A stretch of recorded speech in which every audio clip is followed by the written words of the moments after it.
Shalom, selamat pagi. Video ini berisi tentang pembahasan materi beserta latihan-latihan soal Pupena 5D tema 8 subtema 2 pembelajaran 4 sampai dengan 6. Silakan disimak dan jangan lupa di-subscribe ya supaya tidak ketinggalan dengan video-video selanjutnya. Pembelajaran 4 Muatan IPS KD 3.3 dan 4.3 menjelaskan jenis-jenis usaha kelompok. Usaha kelompok biasanya dikelola dan dimiliki oleh lebih dari satu orang. Usaha kelompok memiliki modal besar yang berasal dari beberapa pemilik, sehingga mampu menghasilkan barang atau jasa yang beragam jenisnya. Beberapa contoh usaha kelompok adalah sebagai berikut. Yang pertama, Badan Usaha Milik Negara atau BUMN. BUMN adalah usaha ekonomi yang sebagian besar modalnya berasal dari negara. Tujuan pendirian BUMN adalah melindungi kepentingan rakyat, yaitu pemenuhan kebutuhan dan meningkatkan kesejahteraan. Contohnya, Badan Usaha Penyedia Fasilitas Umum. Yang kedua, firma. Firma adalah usaha ekonomi yang didirikan oleh dua orang atau lebih yang sudah saling mengenal.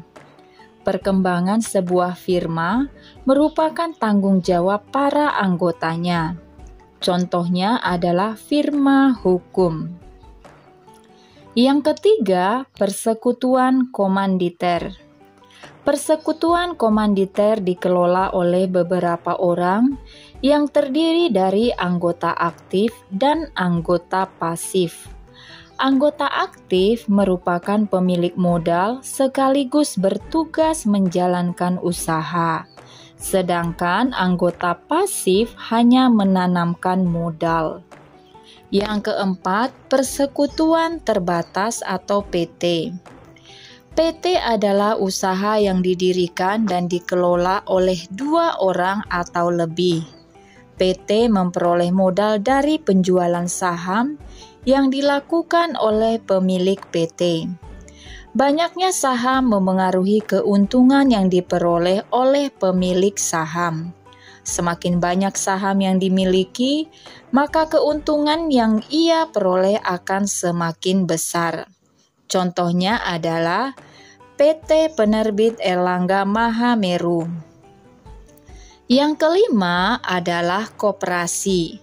Koperasi adalah usaha kelompok yang dikelola atas asas kekeluargaan. Modal sebuah koperasi berasal dari simpanan pokok dan simpanan wajib para anggota, serta pinjaman dari anggota maupun bank. Tujuan pendirian usaha koperasi adalah meningkatkan kesejahteraan anggota, serta turut membangun perekonomian nasional dalam rangka mewujudkan masyarakat yang adil, makmur, dan maju. Contoh koperasi meliputi koperasi sekolah yang menjual perlengkapan sekolah atau koperasi unit desa (KUD) yang menyediakan bahan pertanian. Muatan Bahasa Indonesia KD 3.8 dan 4.8 menghimpun peristiwa penting dalam teks non-fiksi. Setiap paragraf dalam teks mengandung peristiwa-peristiwa penting yang akan menambah wawasanmu. Kamu dapat menghimpun peristiwa penting dalam teks non-fiksi. Menghimpun artinya mengidentifikasi dan mengumpulkan informasi penting yang ada di dalam teks non-fiksi. Peristiwa penting yang telah kita himpun dapat disajikan dalam bentuk peta pikiran. Pupena 5D halaman 45 sampai dengan 46, latihan muatan bahasa Indonesia KD 3.8 dan 4.8. Ayo himpunlah peristiwa penting berdasarkan teks, cara membuat batik tulis, pada peta pikiran seperti berikut. Perhatikan jawabannya. Cara membuat batik tulis, judulnya ya. Kemudian yang pertama, membuat pola pada kain dengan menggunakan pensil. 2. Melukis batik menggunakan malam atau cairan lilin dengan mengikuti pola yang telah dibuat. 3. Menutupi dengan malam bagian-bagian yang akan tetap berwarna putih atau tidak berwarna. 4. Menjemur kain yang telah selesai diberi warna. Dan yang kelima, menghilangkan malam dari kain tersebut dengan cara meletakkan kain tersebut di dalam air panas. Muatan PPKN KD 3.3 dan 4.3 memaknai keberagaman adat istiadat di Indonesia. Pelestarian adat istiadat di tiap daerah di Indonesia memiliki tujuan sebagai berikut. A. Melindungi dan membina adat istiadat serta nilai sosial budaya masyarakat. B. Menumbuhkan semangat kebersamaan dan kegotong royongan. C. Memelihara kelestarian dan keseimbangan lingkungan alam. Perhatikan gambar berikut ini. Kedua adat istiadat pada gambar di atas menunjukkan semangat gotong royong dalam masyarakat Indonesia. Hal tersebut tidak hanya pada proses berjalannya upacara adat, namun juga sejak persiapan upacara yang melibatkan banyak orang untuk mempersiapkan acara adat tersebut. Pembelajaran 5 Muatan Bahasa Indonesia KD 3.8 dan 4.8 menjelaskan peristiwa penting dalam teks non-fiksi. Kamu dapat memahami peristiwa penting dalam teks dengan cara membaca intensif. Jika kamu sudah mengetahui peristiwa penting dalam teks yang dibaca, sebaiknya peristiwa-peristiwa tersebut ditulis dalam bentuk catatan. Catatan tersebut dapat berupa peta pikiran atau jawaban dari pertanyaan-pertanyaan terkait peristiwa dalam teks. Bupena 5D halaman 48 sampai dengan 49. Muatan Bahasa Indonesia KD 3.8 dan 4.8. Langsung ke soal nomor 4A. Tradisi apa yang dibahas dalam teks? Jawabannya, tradisi yang dibahas dalam teks adalah tradisi subak. 4B, dari mana tradisi tersebut berasal? Jawabannya, tradisi tersebut berasal dari Provinsi Bali. 4C, kapan tradisi tersebut mulai ada di masyarakat? Jawabannya, tradisi subak mulai ada di masyarakat sejak sebelum Pura Besaki didirikan oleh Resi Markandeya pada awal abad ke-11 Masehi. 4D. Bagaimana tradisi tersebut dilakukan? Jawabannya, tradisi tersebut dilakukan secara berkelompok dan bertingkat dan disertai pembagian peran yang spesifik bagi setiap anggotanya. Pertanyaan nomor 5, tuliskan peristiwa penting dalam teks tersebut secara berurutan. Jawabannya, peristiwa-peristiwa penting pada teks tersebut secara berurutan. Yang pertama, sistem subak salah satu kekhasan Provinsi Bali. 2. Pengakuan dari para pakar pertanian internasional tentang keunggulan subak. Yang ketiga, sistem subak sudah ada sejak abad ke-11 Masehi. Yang keempat, sistem subak dikelola secara berkelompok dan bertingkat. 5. Dalam organisasi subak dikenal adanya beberapa perangkat. Dan yang terakhir 6, dalam subak dikenal adanya ritual yang dilakukan secara perseorangan dan ritual kelompok. Muatan IPA KD 3.8 dan 4.8, pengaruh siklus air pada musim kemarau. Perhatikan gambar berikut ini.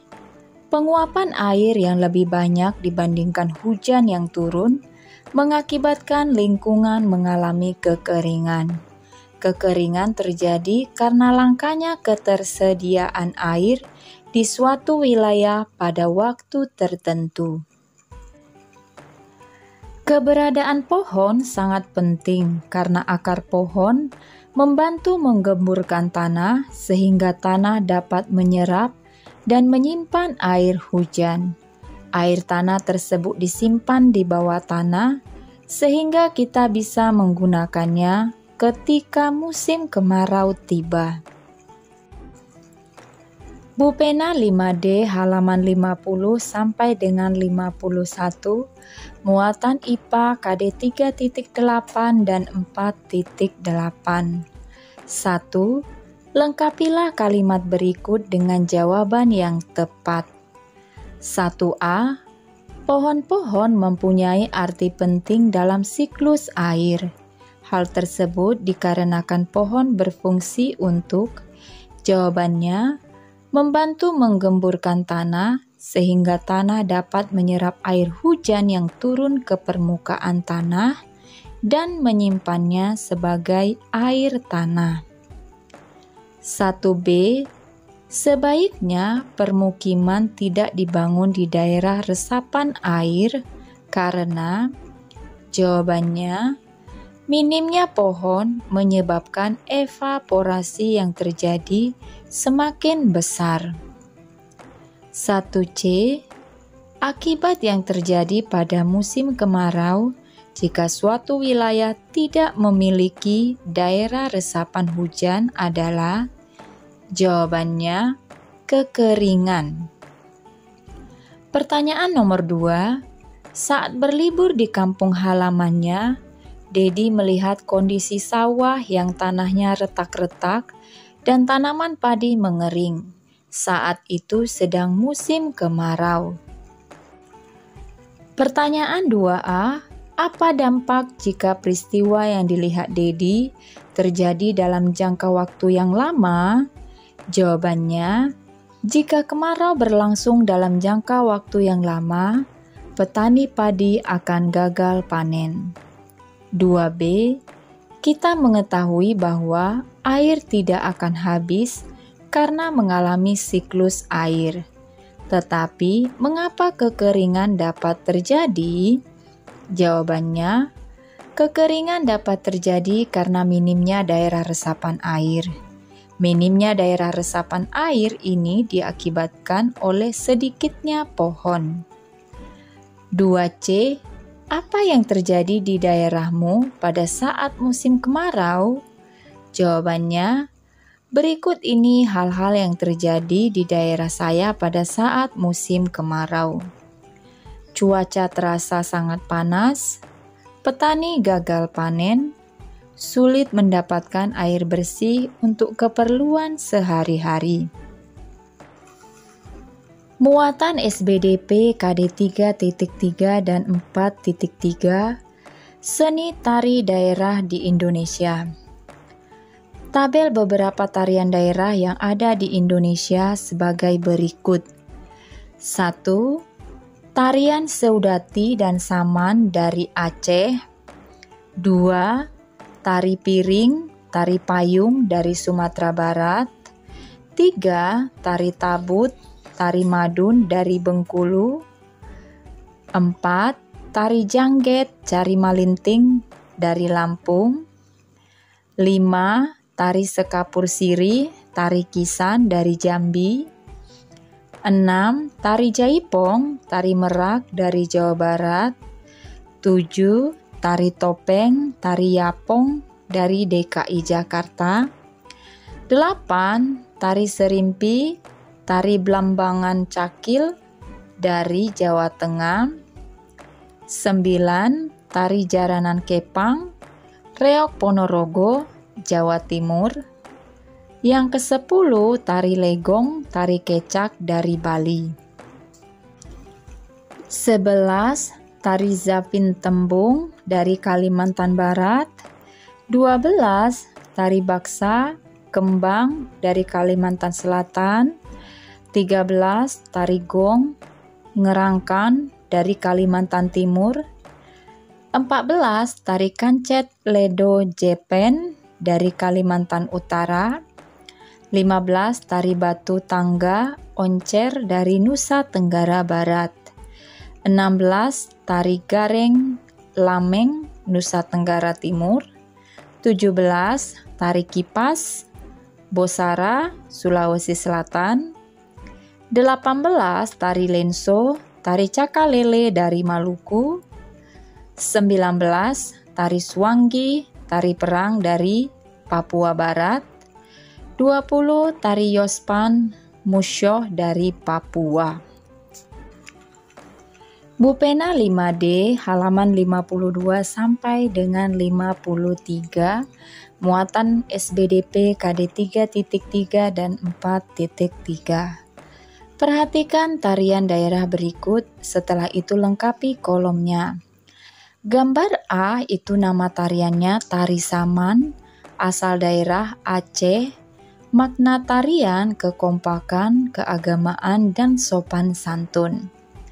Gambar B nama tarian tari kecak, asal daerah dari Bali, makna tarian menggambarkan kisah Ramayana melawan Rahwana. Gambar C, tari piring, asal daerah Sumatera Barat, makna tarian, ucapan rasa syukur kepada Tuhan. Gambar yang D, tari kuda lumping, asal daerah Jawa Timur, makna tarian merefleksikan semangat heroisme dan aspek kemiliteran sebuah pasukan berkuda atau kavaleri. Gambar yang E, tarian jaranan kepang reok Ponorogo, asal daerah Jawa Timur. Biasanya kedua tarian ini dipentaskan secara bersama-sama. Makna tarian berani, pantang menyerah, dan kuat. Gambar F, nama tarian tari kipas, asal daerah Sulawesi Selatan, makna tarian kelembutan, kesantunan, kesucian, dan penuh kasih dari para wanita. Pertanyaan nomor 2, bagaimana cara melestarikan seni tari daerah Indonesia? Jawabannya, cara melestarikan seni tari daerah Indonesia. Yang pertama, membuat pertunjukan seni tari daerah di tempat terbuka.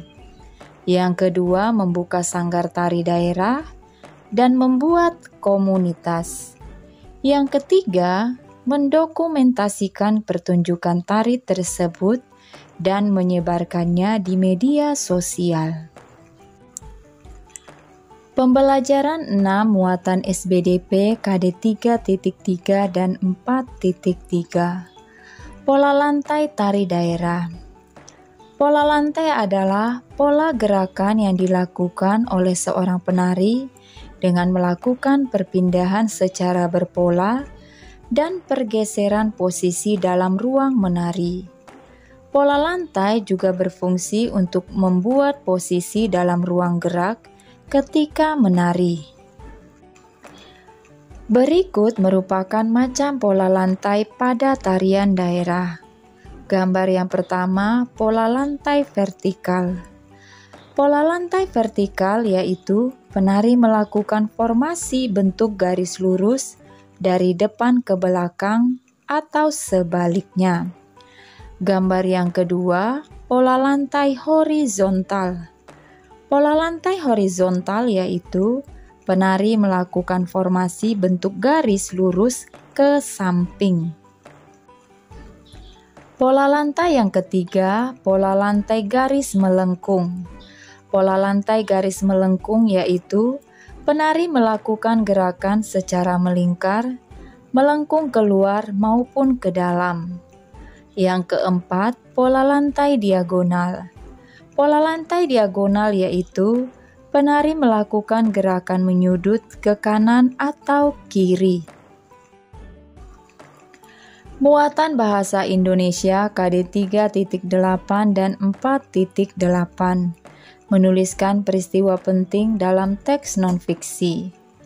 Peristiwa-peristiwa penting dalam teks non-fiksi juga dapat disampaikan secara lisan. Secara lisan, kamu dapat menyampaikannya dengan cara yang sama seperti cara tertulis. Perbedaannya, kamu harus dapat menyampaikan peristiwa-peristiwa tersebut dengan bahasa yang jelas, sehingga pendengar dapat memahami informasi yang disampaikan. Muatan PPKN KD 3.3 dan 4.3, sikap dalam upaya melestarikan keberagaman budaya di Indonesia. Berikut cara yang dapat dilakukan untuk melestarikan kebudayaan dan adat istiadat daerah di Indonesia. Yang pertama, menggunakan pakaian adat saat acara-acara tertentu. Yang kedua, melakukan upacara adat sesuai dengan aturannya. Yang ketiga, membeli berbagai hasil kebudayaan daerah seperti kain, patung, dan lain-lain. Yang keempat, mematuhi berbagai aturan adat di suatu daerah. Bu Pena 5D halaman 56 sampai dengan 57, latihan muatan PPKN KD 3.3 dan 4.3. Kegiatan yang pertama, Pak Yoga adalah seorang arsitek. Ia selalu memasukkan unsur-unsur tradisional dari bentuk bangunan rumah adat di Indonesia dalam rancangan bangunan yang dibuatnya. Jawabannya, kegiatan ini benar melestarikan adat dan budaya nasional karena memasukkan unsur-unsur tradisional dari bentuk bangunan rumah adat di Indonesia dalam rancangan bangunan yang dibuatnya. Kegiatan yang kedua, Pak Tony adalah seorang perajin kayu. Ia menggunakan kayu-kayu yang terdapat dalam kawasan hutan lindung sebagai bahan baku kerajinannya. Kegiatan ini salah karena menggunakan kayu-kayu yang terdapat dalam kawasan hutan lindung sebagai bahan baku kerajinannya. Kegiatan yang ketiga, Budian adalah seorang guru tari. Ia mengajarkan tarian modern kepada anak-anak didiknya yang dipadukan dengan gerakan-gerakan dalam tari tradisional. Benar, karena mengajarkan tarian modern yang dipadukan dengan gerakan-gerakan dalam tari tradisional. Kegiatan 4, Bayu menghadiri upacara pernikahan adat daerah lain. Upacara pernikahan adat itu memiliki tahapan yang cukup panjang dan lama. Bayu mengikuti setiap tahapan upacara dengan saksama dan antusias. Kegiatan ini benar ya melestarikan adat dan budaya nasional karena menghargai adat istiadat tiap daerah dimanapun Bayu berada. Sekian saja pembahasan hari ini. Shalom.